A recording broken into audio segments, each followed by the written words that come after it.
Students, we have already gone through some topics from the chapter of electrostatics. We have learned about charges and the methods of charging the objects. We have also learned about the quantization of charges and the principle of superposition of charges. There had been a lot of theoretical details and mathematical details we had been dealing with. A number of formulae must have accumulated in your minds. Today, we are here to look back at all these and feel confident about them. We'll solve some general questions and numerical problems related to these topics to have a better understanding with them. First, let me share the learning objectives for today's class.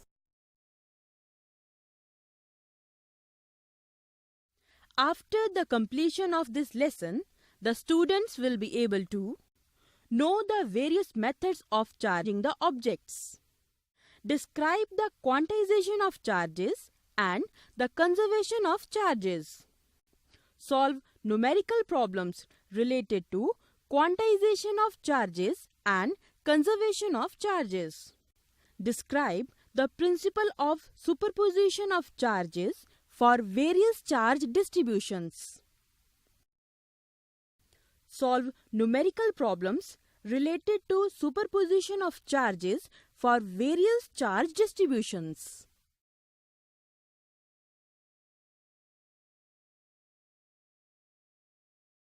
To start with the revision, we first concentrate at the essence of the topics in brief and then solve questions related to these. ਸਾਡੇ ਰੋਜ਼ਾਨਾ ਜੀਵਨ ਵਿੱਚ electricity ਦੇ ਮਹੱਤਵ ਨਾਲ ਤੁਸੀਂ ਵਾਕਿਫ ਹੋ। Electricity ਤੋਂ ਬਿਨਾ ਨਾ ਅਸੀਂ ਮਿਊਜ਼ਿਕ ਸੁਣ ਸਕਦੇ ਹਾਂ, ਨਾ ਟੈਲੀਫੋਨ ਕਰ ਸਕਦੇ ਹਾਂ, ਨਾ ਹੀ ਸਿਨੇਮਾ ਦੇਖ ਸਕਦੇ ਹਾਂ। ਇਹੋ ਜਿਹੀ ਚੀਜ਼ਾਂ ਦੀ ਲਿਸਟ ਅਨਲਿਮਿਟਿਡ ਹੈ। ਇਲੈਕਟ੍ਰਿਸਿਟੀ ਦੀ ਸਟੱਡੀ ਇਲੈਕਟ੍ਰੋਸਟੈਟਿਕਸ ਜਾਂ ਸਟੈਟਿਕ ਇਲੈਕਟ੍ਰਿਸਿਟੀ ਨਾਲ ਸ਼ੁਰੂ ਹੁੰਦੀ ਹੈ। This term means electricity at rest. ਪਹਿਲਾਂ ਅਸੀਂ ਇਹ ਸਮਝਣ ਦੀ ਕੋਸ਼ਿਸ਼ ਕਰਦੇ ਹਾਂ ਕਿ ਇਸ ਸ਼ਬਦ ਇਲੈਕਟ੍ਰੋਸਟੈਟਿਕਸ ਦਾ ਭਾਵ ਕੀ ਹੈ। ਇਲੈਕਟ੍ਰੋ ਦਾ ਭਾਵ ਹੈ ਇਲੈਕਟ੍ਰਿਸਿਟੀ ਅਤੇ ਸਟੈਟਿਕ ਦਾ ਭਾਵ ਹੈ ਸਥਿਰ ਜਾਂ ਐਟ ਰੈਸਟ। ਸੋ ਇਲੈਕਟ੍ਰੋਸਟੈਟਿਕਸ ਤੋਂ ਭਾਵ ਹੈ ਇਲੈਕਟ੍ਰਿਸਿਟੀ ਐਟ ਰੈਸਟ। ਹੁਣ ਇੱਕ ਹੋਰ ਕੁਐਸਚਨ, ਇਹ ਇਲੈਕਟ੍ਰਿਸਿਟੀ ਕਿੱਥੋਂ ਆਉਂਦੀ ਹੈ? ਸਾਡੇ ਆਲੇ ਦੁਆਲੇ ਦੇ ਸਾਰੇ ਪਦਾਰਥ ਐਟਮਸ ਤੋਂ ਬਣੇ ਹੋਏ ਹਨ ਜਿਹੜੇ ਇੰਡੀਪੈਂਡੈਂਟ ਐਗਜ਼ਿਸਟੈਂਸ ਵਾਲੇ ਸਮੋਲੈਸਟ ਪਾਰਟੀਕਲਸ ਹਨ। ਇਹ ਐਟਮਸ ਅੱਗੋਂ ਕਈ ਐਲੀਮੈਂਟਰੀ ਪਾਰਟੀਕਲਸ ਤੇ ਬਣੇ ਹੁੰਦੇ ਹਨ। ਇਹ ਐਲੀਮੈਂਟਰੀ ਪਾਰਟੀਕਲਸ ਹਨ ਇਲੈਕਟ੍ਰੋਨਸ, ਪ੍ਰੋਟੋਨਸ ਅਤੇ ਨਿਊਟਰੋਨਸ। ਇਹ ਪਾਰਟੀਕਲਸ ਆਪਣੇ ਮਾਸਸ ਕਰਕੇ ਇੱਕ ਦੂਜੇ ਤੇ ਗ੍ਰੈਵਿਟੇਸ਼ਨਲ ਫੋਰਸ ਲਗਾਉਂਦੇ ਹਨ ਅਤੇ ਚਾਰजेस ਕਰਕੇ ਇਲੈਕਟ੍ਰਿਕ ਫੋਰਸ।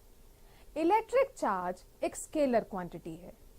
ਇਲੈਕਟ੍ਰੋਨ ਅਤੇ ਪ੍ਰੋਟੋਨ ਦੋਵੇਂ ਇਕੁਅਲ ਪਰ ਇੱਕ ਦੂਜੇ ਦੇ ਆਪੋਜ਼ਿਟ ਚਾਰਜ ਰੱਖਦੇ ਹਨ।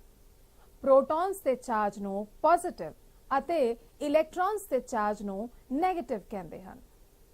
Just to have a clearer picture of the structure of an atom, let us have a look at it.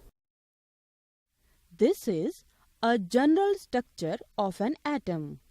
You can see a thick cluster of particles in the center. This is the nucleus containing the positively charged protons and neutral neutrons. Surrounding the nucleus, you can see the negatively charged electrons revolving in different orbits. Under normal circumstances, the number of electrons and protons in each atom are equal. If you remember, when two objects are rubbed with each other, some electrons from the outermost orbits of the atoms of one get transferred to the atoms of the other object. The object with the excess of electrons becomes negatively charged, while the one with the deficiency of electrons becomes positively charged. The electric charge acquired by the bodies due to rubbing is also called the frictional electricity. Let us list out some basic characters of electric charges. Charge is a scalar quantity and the SI unit for measuring charge is coulombs. The charge on an electron is minus 1.6 into 10 raised to the power minus 19 coulombs. The charge on a proton is plus 1.6 into 10 raised to the power minus 19 coulombs. Two similar charges repel each other, while two dissimilar or opposite charges attract each other when brought close to each other. Let us see the charging by rubbing of bodies and the basic repulsive and attractive nature of charges. You can see a pen, a silk cloth and some small pieces of paper. Initially, when the pen is brought close to the pieces of paper, no reaction is seen. When the pen is rubbed with the silk cloth and brought close to the pieces of paper, they are attracted to the pen. Similarly, here are an ebonite rod, some fur and pieces of paper. Initially, when the ebonite rod is brought close to the pieces of paper, no reaction is seen. When the ebonite rod is rubbed with fur and brought close to the pieces of paper, they are attracted to the ebonite rod. This happened because the objects which are rubbed with each other got charged. Among the pen and silk pair, the pen got positively charged and the silk cloth got negatively charged. Similarly, when the ebonite rod is rubbed with fur, the ebonite rod got negatively charged and the fur got positively charged. Now let us see what happens when two objects having similar charges are brought close to each other. You can see that the positively charged pen and fur repel each other. The negatively charged ebonite rod and the silk cloth also show same behavior. On the other hand, the positively charged pen and the negatively charged silk cloth attract each other when brought close to each other. Also, the amount of positive charge on fur is equal to the amount of negative charge on the ebonite rod. We categorize all matter around us as conductors and insulators. Good conductors of electricity can be charged by direct contact with another charged object. A very good example of charging objects by this method is charging an electroscope. Let us get back to an electroscope and get to know it again. Let us know how does it detect the charge on an object and how can it be charged by conduction. Come, let us have a look at it. You can see an electroscope. This is metal disc connected to the charging rod. The charging rod is surrounded by a sheet of metallic conductor. The lower end of the charging rod is connected to a pair of thin gold leaves. The whole setup is contained in a glass jar. Now, when a neutral plastic scale is brought to touch the metal disc of the electroscope, the gold leaves show no deflection, indicating no charge. Then, when a charged comb is brought and touched to the metal disc, the gold leaves diverge, indicating the presence of the charge on them. You can now see two electroscopes on the screen. One of them is charged and the other one is kept neutral. When the metal discs of the two electroscopes are connected by a plastic scale, the charge from the charged electroscope does not get carried to the second electroscope, and hence the leaves show no deflection. implying that the plastic scale is a poor conductor of electricity. Next, when the metal discs of the two electroscopes are connected by a copper rod, the leaves of the second electroscope also show divergence, implying that the charge from the leaves of the charged electroscope got transferred to the second electroscope through the copper rod, which is a good conductor of electricity. So far, we have discussed two methods of charging the objects. One by rubbing or friction, and the second by direct contact with another charged object. There is yet another interesting method of charging the objects. This method is known as charging by induction. I'll first show you the charging by induction and then explain it in detail. Here we go. You can see a conducting sphere mounted on an insulated stand. A negatively charged rod is brought close to one end of the conductor. This end of the conductor gets positively charged due to induction. The opposite end of the conductor gets negatively charged. When the negatively charged end of the conductor is touched with a finger, the negative charge flows out and only positive charge remains on the sphere. As soon as the finger is removed away, the positive charge gets distributed uniformly all over the sphere. Now there are two conducting spheres placed on insulated stands. A negatively charged balloon is brought close to one of the conducting spheres. This induces positive charge on the closer sphere and the negative charge on the rear sphere. When the sphere with the negative charge is removed away from the positively charged sphere, the negative charge gets evenly distributed on the sphere. When the negatively charged balloon is removed away, the positive charge also gets uniformly distributed over the concerned sphere. Look at one more example. A positively charged glass rod is brought close to an uncharged conductor. This induces an opposite, that is negative charge on the close end of the conductor. The opposite end gets induced with a positive charge.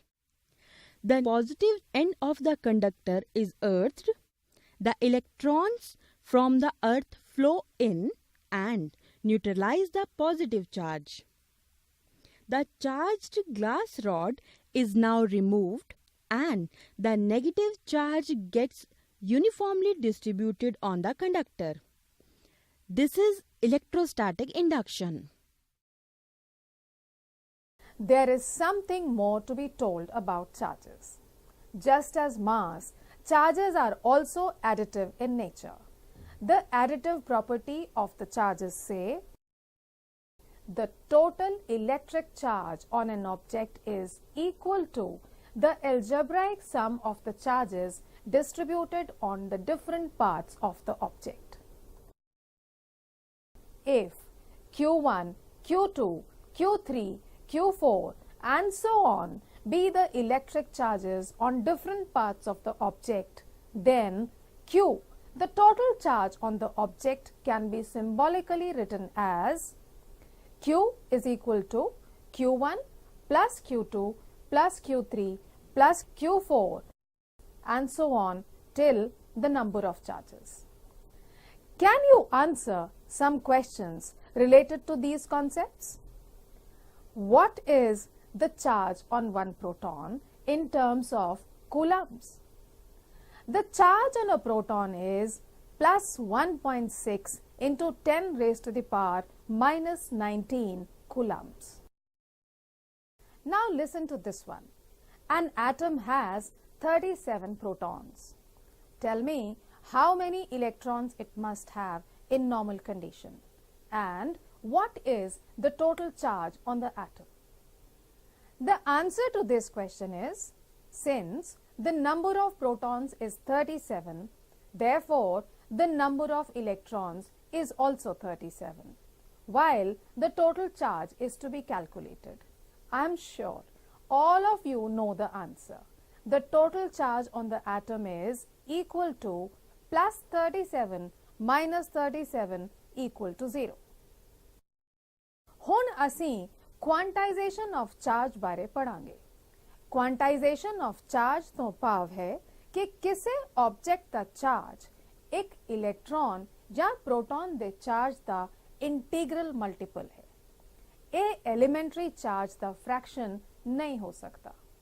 ਕਿਸੇ ਵਸਤੂ ਤੇ charge ਨੂੰ plus minus E ਦੇ multiples ਵਿੱਚ increase ਜਾਂ decrease ਕੀਤਾ ਜਾ ਸਕਦਾ ਹੈ। ਜੇ E ਐਲੀਮੈਂਟਰੀ ਚਾਰਜ ਹੈ ਤਾਂ ਅਸੀਂ ਕਿਸੇ ਆਬਜੈਕਟ ਦੇ ਚਾਰਜ ਨੂੰ NE ਦੇ ਬਰਾबर ਲਿਖ सकते हैं। A पॉजिटिव या नेगेटिव हो सकता है। इत्थे N चार्ज E दे नंबर ऑफ मल्टीपल्स दस रहा है। असी अपनी आम जिंदगी विच चार्जेस विच स्टेप वाइज इंक्रीज या डिक्रीज नहीं वेख सकते, क्योंकि यूनिट इलैक्ट्रिक चार्ज बहुत ही छोटे साइज का होता है।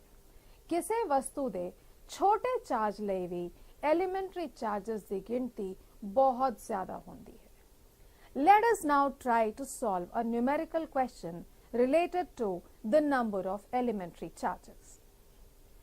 An ebonite rod is rubbed with a piece of fur to give it a negative charge of 2 into 10 raised to the power minus 6 Coulomb. Calculate the number of electrons transferred from the piece of fur to the ebonite rod. The answer to this will be the total charge transferred Q is equal to minus 2 into 10 raised to the power minus 6 Coulomb, and the charge on an electron is equal to minus 1.6 into 10 raised to the power minus 19 Coulomb. The formula to be used is Q equal to NE or N equal to Q by E. Thus, the number of electrons transferred to the ebonite rod is equal to minus 2 into 10 raised to the power minus 6 upon minus 1.6 into 10 raised to the power minus 19, which turns out to be 1.25 into 10 raised to the power 13. You have already learned about conservation of charges earlier. Can you recall it? Do you remember that the total number of charges in an isolated system remains constant? The charges may get transferred during any physical process, but the net or total number of charges in that isolated system remains the same. एक किसी isolated system which कुल charges की गिनती दसता है जो कि conserved होंदे हैं। चार्ज नू ना ते क्रिएट किया जा सकता है अते ना ही डिस्ट्रॉय किया जा सकता है। We can now state the law of conservation of charges. It states that the total number of charges in an isolated system always remain conserved. Charges can neither be created nor be destroyed. While talking of charges, how can you miss on the Coulomb's law in electrostatics? This law states that 2-point charges attract or repel each other with a force which is directly proportional to the product of the magnitudes of the two charges and inversely proportional to the square of the distance between them. If Q1 and Q2 be two charges kept at a distance r from each other in air, then we can write F is proportional to Q1 Q2 upon r square. Or it can also be written as F is equal to K into Q1 Q2 upon r square, where K is the constant of proportionality and its value depends upon the nature of the medium in which the two charges are lying. The value of K in SI units is given as equal to 1 upon 4 pi epsilon naught, where epsilon naught is the absolute permittivity of free space. The value of epsilon naught is equal to 8.854 into 10 raised to the power minus 12 Coulomb square per Newton per square meter. Hence, the value of K is calculated as 9 into 10 raised to the power 9 Newton meter square per Coulomb square. Therefore, the force between two charges kept in vacuum can be calculated as 9 into 10 raised to the power 9 into Q1 Q2 upon R square newtons.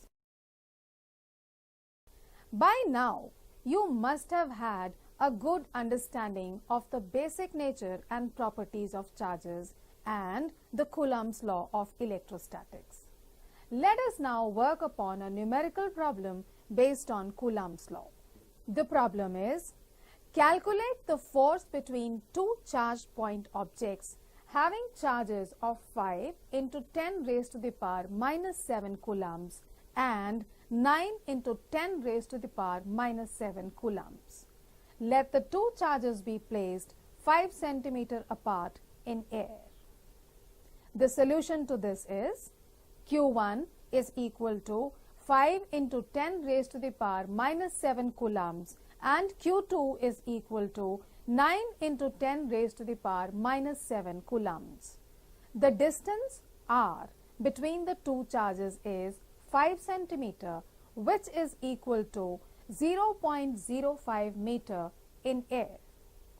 The formula used is F air equal to 1 upon 4 pi epsilon naught into Q1 Q2 upon R square, where 1 upon 4 pi epsilon naught is equal to 9 into 10 raised to the power 9 Newton meter square per Coulomb square. Therefore, force between the charged particles in air is equal to 9 into 10 raised to the power 9 into Q1 Q2 upon R square.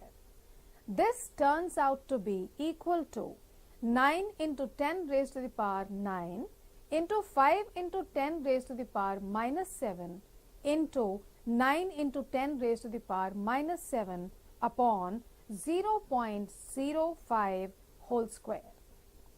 This is further equal to 1.62 Newton.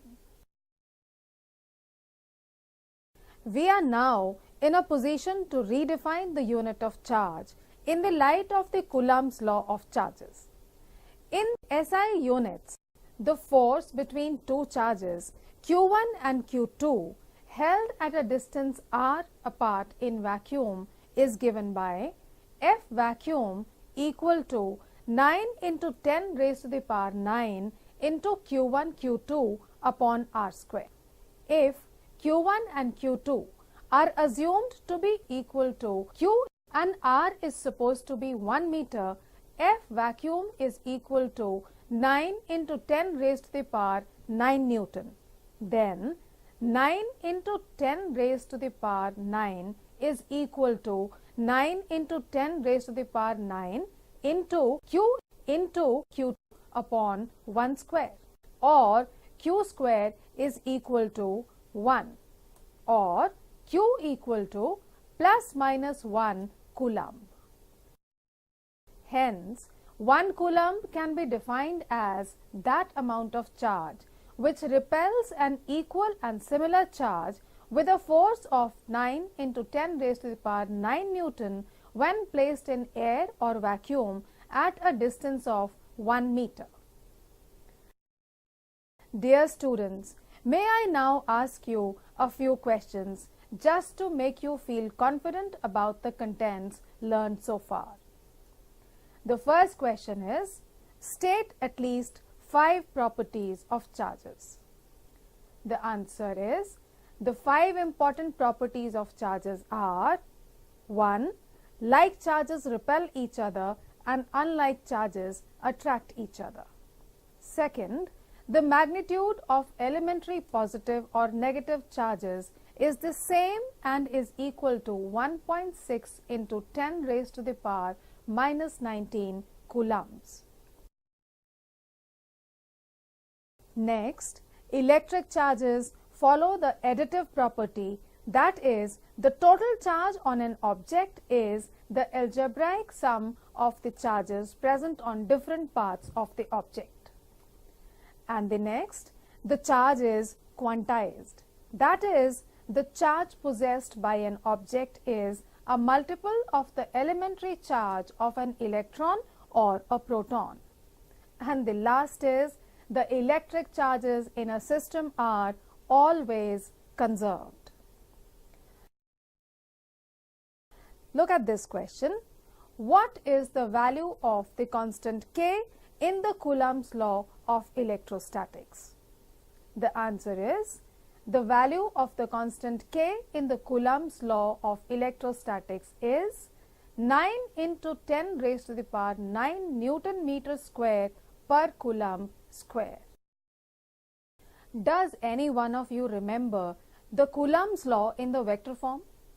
Can you recall and state that?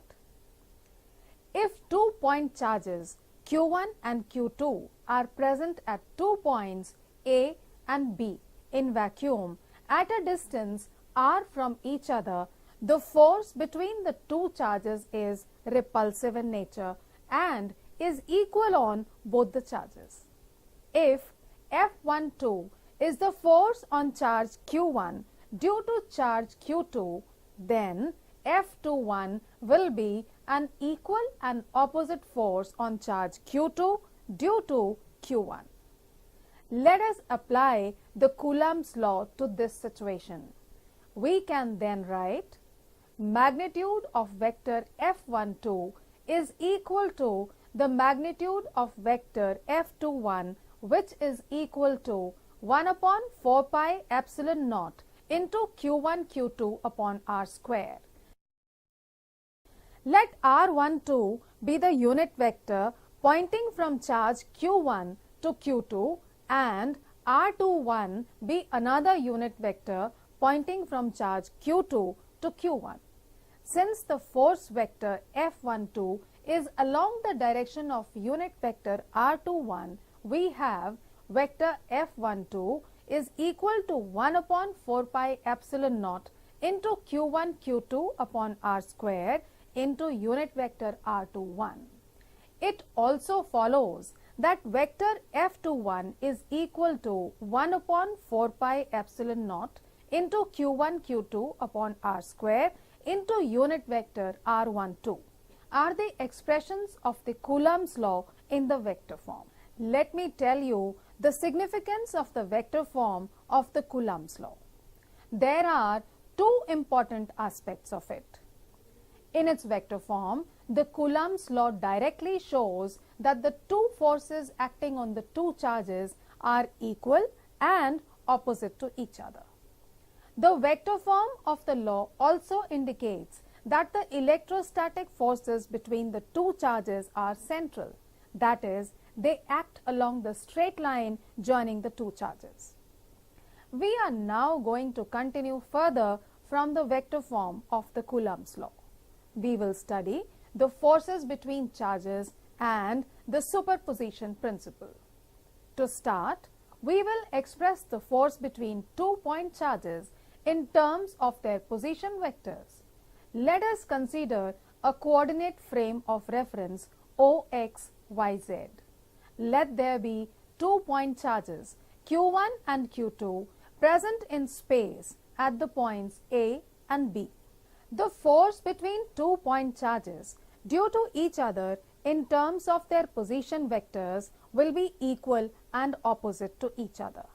The two forces are given as vector F12 equal to 1 upon 4 pi epsilon naught into Q1 Q2 upon mod of vector R1 minus vector R2 whole cube into vector R1 minus vector R2.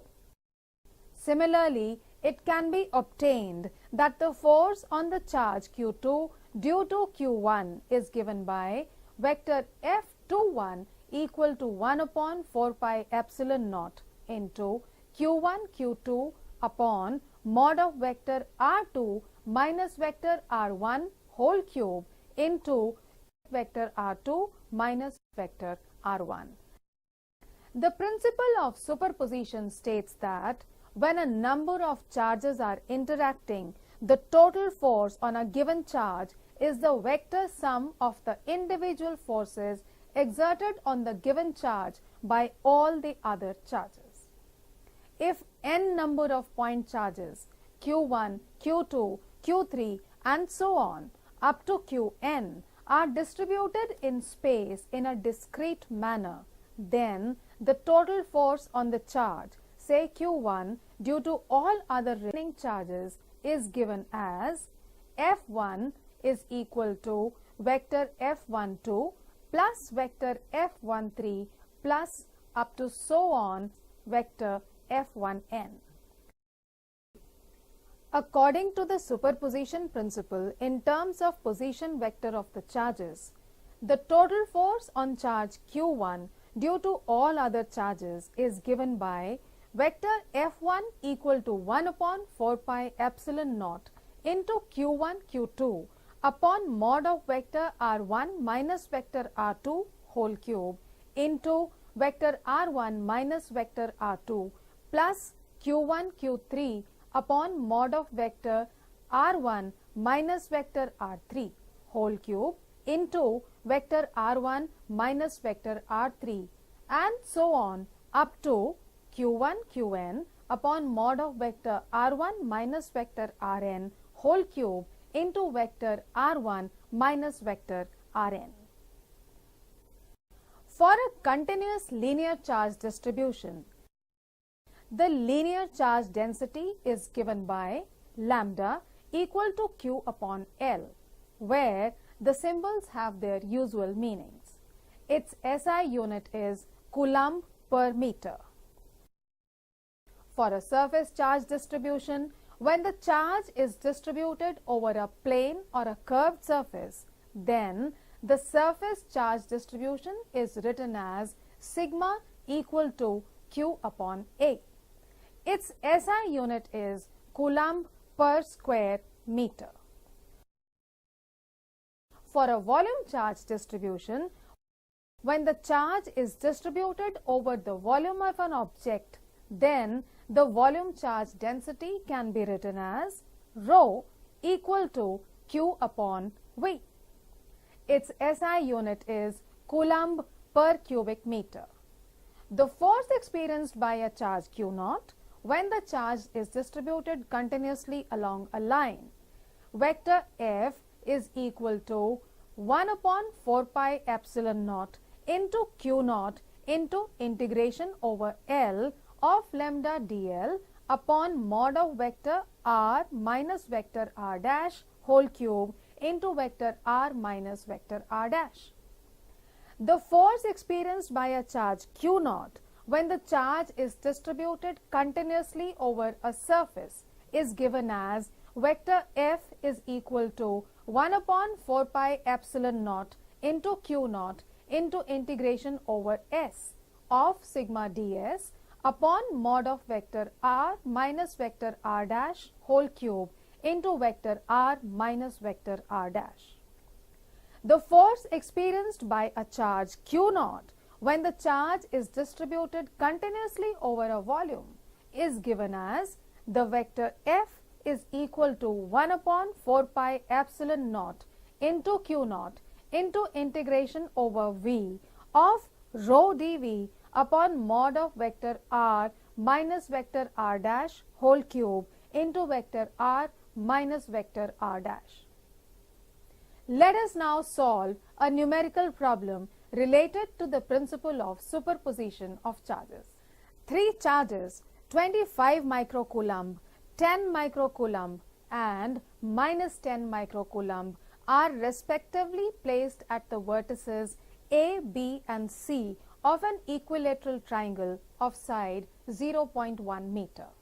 Find the resultant force experienced by a charge placed at the vertex A. QA is equal to 25 microcoulomb, QB is equal to 10 microcoulomb, QC is equal to minus 10 microcoulomb. Also, AB is equal to BC is equal to AC equal to 0.1 meter. Solution: QA is equal to 25 microcoulomb or 25 into 10 raised to the power minus 6 coulomb, or equal to 2.5 into 10 raised to the power minus 5 coulomb. QB is equal to 10 microcoulomb or 10 raised to the power minus 5 coulomb, and QC is equal to minus 10 microcoulomb or minus of 10 raised to the power minus 5 coulomb. Also, AB is equal to BC is equal to AC equal to 0.1 meter. Now, FAB is equal to 1 upon 4 pi epsilon naught into QA QB upon AB square. This is equal to 9 into 10 raised to the power 9 into 2.5 into 10 raised to the power minus 5 into 10 raised to the power minus 5 upon 0.1 whole square, or FAB is equal to 225 Newton. This is a repulsive force. Also, FAC is equal to 1 upon 4 pi epsilon naught into QA QC upon AC square. This is equal to 9 into 10 raised to the power 9 into 2.5 into 10 raised to the power minus 5 into minus of 10 raised to the power minus 5 upon 0.1 whole square. Therefore, FAC is equal to minus 225 Newton. This is an attractive force. The forces FAB and FAC are inclined at an angle of 120 degrees as shown in the figure. If F is the resultant force on the charge QA, then F is equal to square root of FAB square plus FAC square plus 2FAB into FAC into cos of 120 degrees. This is equal to square root of square of 225 plus square of 225 plus 2 into 225 into 225 into minus of 0.5. This becomes F equal to 225 into square root of 1 plus 1 minus 1 equal to 225 Newton. The resultant force acting on the 25 microcoulomb charge along AP, that is parallel to the side BC of the triangle ABC. This is the end of today's class. Thank you all for attending the class with a good concentration. I hope you enjoyed the class and will wait for another. See you in the next class.